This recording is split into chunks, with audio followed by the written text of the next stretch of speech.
Mula sa loob ng bus, tahimik lang si Leia. Pinagmamasdan ang naglalakihang punong kahoy sa gilid ng kalsada habang unti-unting lumalapit sa San Isidro. Ilang taon na rin mula noong huling beses niyang tinahak ang rutang ito, ang baryo ng kanyang kabataan, ang lugar kung saan niya unang naranasan ang unang halik, ang unang pag-ibig, at ang unang pagkasira ng puso, si Mira. Walang araw na hindi niya ito naaalala, lalo na kapag umuulan.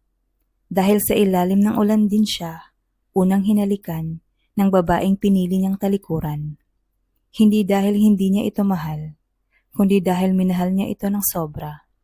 At iyon ang ikinagalit ng kanyang lola Mila. Maling pag-ibig. Ang sabi ng matanda, walang patutunguhan. Pero paano nga ba magiging mali ang isang bagay na itinitibok ng puso? Namatay na si Lola Mila at ngayon si Leia ay bumalik. Dala ang abo ng alaala at bitbit ang pusong matagal ng sugatan. Pagsapit niya sa lumang bahay, lumangoy ang mga alaala sa hangin. Nandoon pa rin ang lumang duyan na gawa sa lubid, ang mga paso sa gilid ng hagdan, at ang pintuang minsan na ring isinara kay Mira. Bubuksan na sana niya ang pinto nang bumungad ito sa kanya. Leia? Napakurap si Leia. Ang boses na iyon, malambing pa rin. Buo, ngunit may bigat. Si Mira, nakatayo sa may pintuan, may hawak na basang trapo, at may namumuong luha sa mata. Anong ginagawa mo rito? Mahinang tanong ni Leia. Ako ang nag-aalaga kay Lola Mila bago siya. Tumigil si Mira. Inatasan niya akong asikasuhin ang bahay, pati ang mga gamit. Hiningi niya ang tawad mo, araw-araw. Hindi nakaimik si Leia. Para siyang nalunod sa emosyong pilit niyang nilimot sa loob ng 5 taon. Mira, hindi ko alam na. Nagbago siya. Pinagsisisihan niya ang lahat. At araw-araw, tinatanong niya kung kailan ka babalik.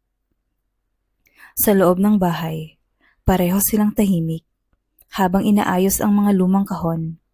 Hanggang sa may nakita si Mira, isang lumang sobre. May nakasulat, para kay Leia. Nanginginig ang kamay ni Leia habang binubuksan iyon. Malambot ang papel, tila hinipan na ng maraming taon. Anak, patawad. Natakot lang ako. Ang mundo ay hindi palaging maunawain, at ang puso ko ay hindi pa handa noon. Pero ngayon, sa huling mga sandali ng aking buhay, nais kong tanggapin ka. Kayong dalawa. Huwag mong hayaang takutin ka ng mundo. Magmahal ka ng buo at totoo, sa paraan na gusto mo. Tumulo ang luha ni Leia. Napatitig siya kay Mira, na ngayon ay tahimik lang na nakaupo, tila naghihintay ng hatol. Leia, bulong ni Mira, hindi na ako umasa, pero hindi rin ako tumigil. Sa ating dalawa. Lumapit si Leia, mabagal, parang sinasala ang bawat hakbang. Mira, tumingin siya sa mga matang dati niyang langit. Namiss kita, hindi lang basta. Masakit araw-araw. At sa unang pagkakataon, matapos ang 5 taon, muling nagsalubong ang kanilang mga labi. Malambot, mabagal, mainit. Isang halik ng pagtanggap.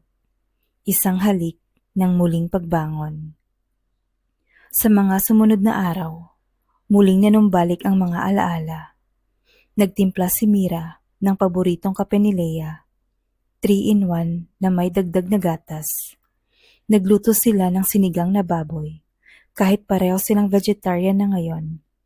Alaala lang, sabi ni Mira habang tinitikman ang sabaw. Naghilamos sila sa poso. Tumatawa habang binabasa ang isa't isa. Walang halong kilig, kundi bundok ng damdamin. dalawang pusong muling nabubuo. Ngunit sa bawat masayang sandali, may nakatambad pa ring takot. Si Leia, tila may iniingatang tanong. Si Mira naman, tila may itinatagong kasagutan. Bakit hindi ka sumulat? Hindi mo ako sinundan. Tanong ni Leia, isang hapon habang nakaupo sila sa ilalim ng punong mangga. Tinatanggap ko na noon na tapos na tayo. Ayoko na sanang pilitin pa. Sagot ni Mira. Pero kahit tapos na tayo noon, hindi ka nawala sa puso ko. Napakapit si Leia sa balikat ni Mira. Mira, mahal pa rin kita. Saglit na katahimikan. Hanggang sa lumapit muli si Mira at hinalikan si Leia. Mas mariin ngayon, mas mapusok. Parang lahat ng taon na pinagkaitan sila ng tadhana ay siningil sa halik na iyon. Dumating ang araw ng cremation ni Lola Mila. Simple lang ang seremonya, ngunit masakit. Hindi dahil lang sa pagkawala, kundi dahil sa huli, tinanggap pala siya ng matanda. Pero huli na. Sa gabi ring iyon, habang binabantayan ang urn ni Lola sa altar, nakaupo sila sa tabi ng kandila. Walang nagsasalita. Hanggang sa biglang tumayo si Mira.